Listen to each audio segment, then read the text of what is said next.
Huawei Mate 20 Pro இப்போ நான் இதனோட பிரைமரி ஸ்மார்ட் ஃபோனாக ஒரு வாரத்துக்கு மேலே யூஸ் பண்ணிகிட்ருக்கேன். அதில் ஒரு சில விஷயம் நோட்டீஸ் பண்ணியிருக்கேன் இந்த ஃபோனை பற்றி. எனக்கு அது ரொம்பவே இம்ப்ரெசிவாக இருந்துச்சு. ஸோ இந்த வீடியோ கைஸ், என் பேர் ஆஷ். நீங்கள் பார்த்துட்ருக்கிறது C4 Tech தமிழ்.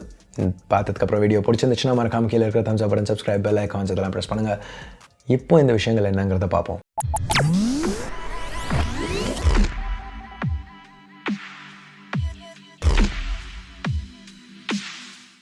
ஸோ இப்போ இனோவேஷன் எல்லா பிராண்ட்ஸும் பேசுகிறாங்க. ஆனால் எல்லா பிராண்ட்ஸும் சொல்கிற அளவுக்கு இனோவேட்டிவாக எதுவும் பெருசாக பண்ணுறதில்ல. இப்போ சாம்சங் லைவ் ஃபோக்கஸ்னு மார்க்கெட் பண்ணாங்கன்னா அது ஒரு புது ஃபீச்சர் கிடையாது. மற்ற பிராண்ட்ஸில் பார்த்துருக்கோம், இவங்க ஒரு மார்க்கெட்டிங் டேர்ம் கொடுக்குறாங்க, அவ்வளோதான். இப்போ ஏசஸ் வந்து எல்லாத்தையும் ஏஐன்னு சொல்கிறாங்க. மற்றபடி எல்லா பிராண்ட்ஸுமே லான்ச் இவெண்ட்டில் இத்தனை நிமிஷம் சார்ஜ் பண்ணிங்கன்னா இத்தனை மணி நேரம் யூஸ் பண்ண முடியும் அப்படின்னு ஒரு மார்க்கெட்டிங் டேர்ம் யூஸ் பண்ணுறாங்க. ஸோ மார்க்கெட்டிங் தான் நம்ம மெயினாக பார்க்குறோமே தவிர ஒரு யூனிக்கான ஒரு இனோவேட்டிவான விஷயம். ஃபார் எக்ஸாம்பிள் இப்போ பிக்சலில் பார்த்தீங்கன்னா அந்த நைட் சைட் மாறாக ரிசல்ட் ப்ரொடியூஸ் பண்ணுது. இல்லை முதல் தடவை ஒரு ஃபோனில் ஒரு வைட் ஆங்கிள் கேமரா நம்ம பார்த்ததோ, ஒரு ஜூம் கேமரா பார்த்ததோ, இல்லை கேலக்ஸி நோட் ஃபர்ஸ்ட் டைம் வரையில் அந்த S10ஓட வந்ததோ, இந்த மாதிரி ஃபீச்சர்ஸ்லாம் நம்ம நிறைய பார்க்குறதில்ல. இதில் ரொம்பவே ரேரான விஷயம் என்னென்னா மல்டிபிள் இந்த மாதிரி தாறுமாறான ஃபீச்சர்ஸ் ஒரே ஃபோனில் வருது. பட் இந்த தடவை Huawei அதை Mate 20 Proவில் பண்ணியிருக்காங்க. அந்த ஃபீச்சர்ஸ்லாம் என்னங்கிறத இந்த வீடியோவில் பார்க்கலாம். ஸோ இப்போ எல்லாருமே இந்த ஃபோனோட கேமராஸ் ரொம்ப நல்லா இருக்குது அப்படிங்கிறத கேள்விப்பட்டிருப்பீங்க.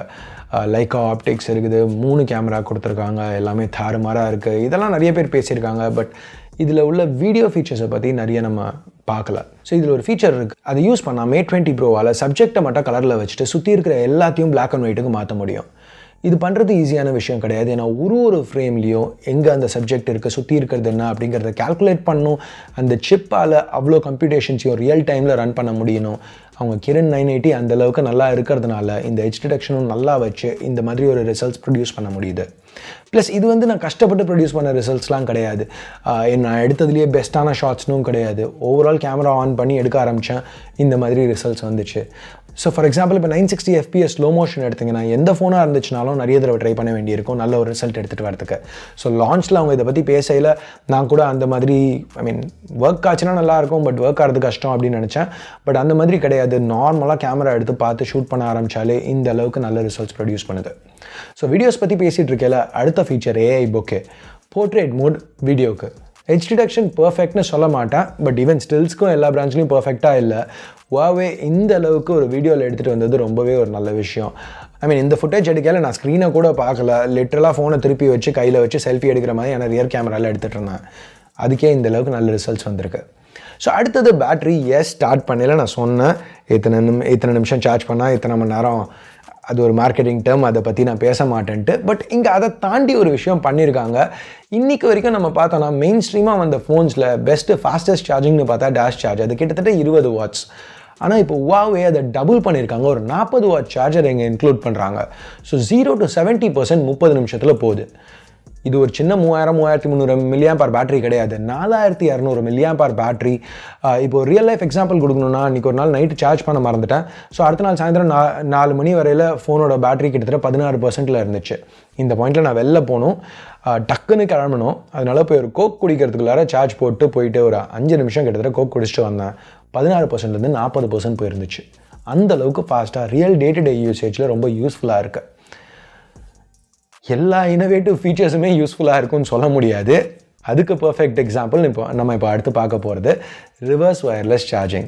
ஸோ Mate 20 Proவால் பேசிக்காக மற்ற ஃபோன்ஸை அது மேலே வச்சா ஒயர்லெஸ் சார்ஜ் பண்ண முடியும். அதாவது அந்த ஃபோன்ஸ்க்கு ஒயர்லெஸ் சார்ஜிங் கேப்பபிலிட்டி இருந்துச்சுன்னா.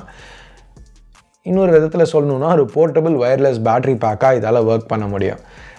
சொல்கிறதுக்கு நல்லா இருக்குது. நாளைக்கு யாராவது ஒரு iPhone 10 இல்லை ஒரு Galaxy S8 வச்சுருந்தாங்கன்னா அவங்கக்கிட்ட போயிட்டு உன் ஃபோன் இதில் சார்ஜ் பண்ணுறியா அப்படின்னு சொல்லி நம்ம கலாய்க்கிறதுக்கு வசதியாக இருக்கும். பட் ரொம்ப யூஸ்ஃபுல்லான ஒரு ஃபீச்சர் கிடையாது, ஆனாலும் இன்னோவேட்டிவ் ஃபீச்சர் தான். ஸோ இப்போ அடுத்தது 3D லைவ் இமோஜி அப்படின்னு சொல்கிறாங்க. இந்த ஃபீச்சர் இப்போதைக்கு அவைலபிளாக இல்லை. இதை வந்து டெமோ பண்ணியிருக்காங்க, ஆனால் இப்போதைக்கு அவைலபிளாக இல்லை. மேபி ஃப்யூச்சரில் ஒரு அப்டேட்டில் வரலாம். இது பேசிக்காக இருக்கிற எல்லாத்தையும் ஸ்கேன் பண்ணி அது ஒரு 3D வெர்ஷன் க்ரியேட் பண்ண விடும். அது கூட இன்ட்ராக்ட் பண்ணுறதுக்கும் ஆப்ஷன்ஸ் கொடுக்கும். ஸோ இன்ட்ரெஸ்டிங்காக இருக்குது, பட் வரட்டும். இது மட்டும் இல்லாமல் மற்ற ஃபீச்சர்ஸ்னு பார்த்தா எல்லா ஃபோன்ஸ்லையும் வர ஃபீச்சர்ஸ் ஒரு ஃப்ளாக்ஷிப் ஃபோன் கிட்ட நம்ம என்னெல்லாம் எதிர்பார்ப்போமோ அது எல்லாமே இங்கே கொடுத்துருக்காங்க. IP68 water and dust resistance, wireless charging, ஒரு பெரிய பேட்டரி ஆனாலும் ஒரு ப்ரீமியமான ஸ்லீக் பில்ட், மல்டிபிள் கேமராஸ், நல்லா இருக்கிற cameras, zoom, hybrid zoom, ultra wide angle, நல்ல low light performance, OIS, EIS, AIS. Okay, ஏஐஎஸ்ங்கிறது Huaweiயோட மார்க்கெட்டிங் டேர்ம், ஏஐ அசிஸ்டட் ஏஐஎஸ்க்கு, பட் ஸ்டில் சொல்லல நல்லா இருக்குதுல்ல. OIS, EIS, AIS, super slow motion, OLED panel, under display fingerprint scanner, dedicated hardware, face ஸ்கேனிங்க்கு, பேசிக்காக ஒரு ஃப்ளாக்ஷிப் கிட்ட நம்ம என்னெல்லாம் எதிர்பார்க்க முடியுமோ எல்லாமே இங்கே கொடுத்துருக்காங்க. ஓகே, எல்லாமே இல்லை. ஹெட்ஃபோன் ஜாக் ரிமூவ் பண்ணிட்டாங்க. 4K 60 FPS கிடையாது. HDR இன்னும் ஒரு செப்பரேட்டான மோடு. நானோ மெமரின்னு ஏதோ சொல்கிறாங்க. ஸோ மைக்ரோ SD பேசிக்காக கிடையாது. எஸ், ஒரு சில நெகட்டிவ்ஸ் இருக்குது, நான் இல்லைன்னு சொல்ல. ஆனாலும் ஓவரால் பார்க்கல இந்த ஃபோன் நிறைய இடத்துல நல்லாவே பண்ணியிருக்காங்க. ஸோ இது சும்மா நானும் ஒரு ஃப்ளாக்ஷிப் லான்ச் பண்ண போகிறேன் அப்படின்னு சொல்லிட்டு Huawei லான்ச் பண்ண மாதிரி இல்லை. ரொம்ப டைம் ஸ்பெண்ட் பண்ணி, நிறைய R&D ஸ்பெண்ட் பண்ணி நல்ல இனோவேட்டிவாக ஒரு ப்ராடக்ட் எடுத்துகிட்டு வந்திருக்காங்க. நான் யூஸ் பண்ண வரைக்கும் எனக்கு ரொம்பவே இம்ப்ரெசிவாக இருந்துச்சு. அதனால இந்த வீடியோ பண்ணலான்னு முடிவு பண்ணேன். நீங்கள் என்ன நினைக்கிறீங்க இந்த Mate 20 Pro பற்றி? உங்கள் கருத்துக்களை கீழே இருக்கிற கமெண்ட் செக்ஷனில் சொல்லுங்கள். ப்ளஸ் இந்த ஃபீச்சர்ஸ் எல்லாம் பற்றி என்ன நினைக்கிறீங்க? இந்த பேக்ரவுண்ட் பிளர் ஒரு வீடியோ பெர்ஸ்பெக்டிவ்லேருந்து, இல்லை அந்த black and white background, colour foreground, இந்த மாதிரி விஷயங்கள் எல்லாம் என்ன நினைக்கிறீங்க? இதெல்லாம் யூஸ்ஃபுல்லாக இருக்கும்னு நினைக்கிறீங்களா?